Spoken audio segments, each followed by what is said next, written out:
Direct News TV. August 7, 2023.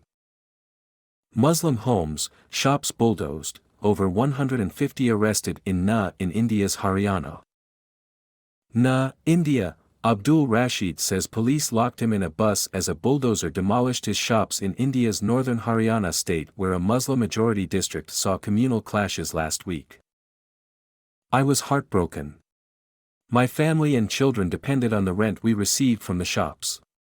We had rented shops to both Hindus and Muslims," he told the press on Sunday, adding that the authorities gave no notice or showed any order, and bulldozed everything. "This is vengeance. They are destroying hotels, shops and homes. There is no appeal and hearing," the 51-year-old said. "We have been handed a begging bowl." Rashid's is among more than 300 Muslim homes and businesses bulldozed by Haryana's right-wing Bharatiya Janata Party (BJP) government since Thursday, in yet another instance of collective and selective punishment of a community over religious violence. The clashes began after a procession organized by a far-right Hindu group, the Vishwa Hindu Parishad, World Hindu Council or VHP, and its youth wing, the Bajrang Dal, reached Haryana's Na district, about 85 kilometers (52 miles) from New Delhi. The two organizations, affiliated with the ruling BJP, often make headlines for their violent rallies targeting India's religious minorities, mainly Muslims and Christians. The Hindu groups blamed Muslims, who form nearly 77% of NA's 280,000 residents, according to the last census conducted in 2011, for starting the violence. They said their procession was pelted with stones and their vehicles torched, leading to clashes between the two communities. Muslims say the trigger for the violence was a Facebook video released by Manu Mainsar, a notorious Hindu vigilante accused of killing two Muslim men earlier this year for allegedly transporting cow meat. Many Hindus belonging to the privileged castes consider cows holy. Sale and consumption of beef is banned in many Indian states, while dozens of lynchings of Muslim butchers and transporters have happened since India's Hindu nationalist Prime Minister Narendra Modi came to power in 2014. In the video, Mainsar, who according to the Haryana police is absconding, purportedly urged Hindus to join him in Na for the VHP Bajrang Dal procession, a call that angered the district's Muslims. Tyranny of the government. As the news of clashes in Na spread, anti-Muslim violence erupted in different parts of Haryana. In Gurugram, a bustling city on New Delhi's outskirts whose glitzy high-rises host several Fortune 500 companies, a young imam was beaten and stabbed to death by a mob and the mosque set ablaze. Another mosque was attacked in Sona, about 25 kilometers (15 miles) from Gurugram. 6 people were killed in the violence last week, including a Muslim and Sikh police guard and 2 suspected Bajrang Dal members. However, almost all the homes, shops, both concrete and movable, and shanties bulldozed in the aftermath of the violence belong to Muslims. "They are torturing Mewat. This is being done to make the Bajrang Dal happy," Rashid told the press, using the historical name of Na. In recent years, several states governed by the BJP have seen bulldozers being deployed to destroy the properties of Muslims accused of participating in religious clashes, or other such charges. BJP spokesperson Raman Malik told the press the demolitions were being carried out to stop illegal encroachments on public lands and had no connection with the riots. When asked about the timing of the demolitions coinciding with the aftermath of the violence, he said, "Do you want this illegal work to be supported?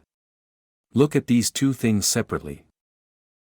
Several rights groups have condemned the Indian authorities for carrying out the demolitions, some of which were carried out miles away from the site of last week's violence. A high court on Monday stayed the demolition drive in Na and sought an explanation from the BJP government in Haryana. "Those who had nothing to do with the violence are bearing its brunt," said Rafiq Ahmed, who ran a medical store in Na. "I had a license for this shop. This is tyranny of the government." Beside Rafiq stood 2 Muslim women who were collecting remains from their demolished shops. They told the press the men from their families had fled the town over fears of being arrested. Almost all those arrested are Muslims. The arbitrary arrest of more than 150 Muslims for the violence, as confirmed by the police told the press on Monday, is another aspect of the BJP government's crackdown in Na, resulting in hundreds of men fleeing their homes in fear. Tahir Hussain, a lawyer defending most of the arrested, alleged the police are indiscriminately arresting people without any rigorous investigation. There may be one or two people from the other side, but almost all of those arrested from Na are Muslim, he said, calling the arrests unlawful and reckless. It's a scary spectacle. Following the violence, even advocates were not ready to come forward. In fact, an advocate was picked up by the police. Later, he was released, but what about the common man? The poor and vulnerable with no support are at the receiving end, he said. The streets have been abandoned and the atmosphere is worse than the COVID-19 lockdown. At least there was no terror in the hearts of people at that time. On the streets of Na's Muley village, there was an eerie silence on Sunday. Village head Chaudhry Safahat told Al Jazeera 9 members of his family were picked up last week, including his grandson and nephews, after nearly 150 police officers stormed the village at about 5 a.m. Safahat's 21-year-old grandson Ahir Khan is a student of law at a private university in Alwar in neighboring Rajasthan state, about 100 kilometers 62 miles away. The village head said Khan was appearing for his semester examinations at the time of the violence, showing his grandson's admit card and travel tickets. Ahir returned in the evening and the next morning he was arrested, said Safahat, 51. Many others had similar stories, mainly in the worst-hit Muley and Muradbaz villages where Muslims said they were forced to flee their homes, fearing vindictive action by the police. Shahrukh Khan, a security guard at a government medical college in Nalhar, was also picked up by the police in connection with the riots. His family claims he returned from work at about 12 p.m. on July 30 and left for duty the next day when the clashes broke out. They nabbed him while he was sleeping. They did not even let him wear his clothes. All of this is so unjust, his wife told the press. Safahat said one of the arrested men from his village was physically disabled. He was released the next day, he added. Some people took refuge in nearby hills, a group of villagers from Muley told Al Jazeera. When the police come, men in the villages go into hiding, leaving behind only women and children, said one. Nobody is going to the police to get our boys out. There's fear among the villagers that they will get arrested too if they approach the police, another local added. When asked why men from only one community were being arrested, Krishan Kumar, spokesperson for Na police, told the press, "We can only arrest those who are accused. Whoever, be it a Hindu, Muslim, Christian or Sikh, will come to us, we will treat them equally."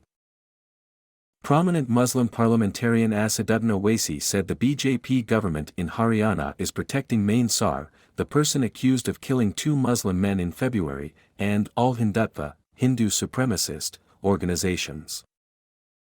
The BJP is indulging in illegal demolitions wherever their governments are. They have usurped the right of the courts of law and are giving collective punishment to the Muslim community without following the due process or the principle of natural justice, he told the press. My name is Kingsley.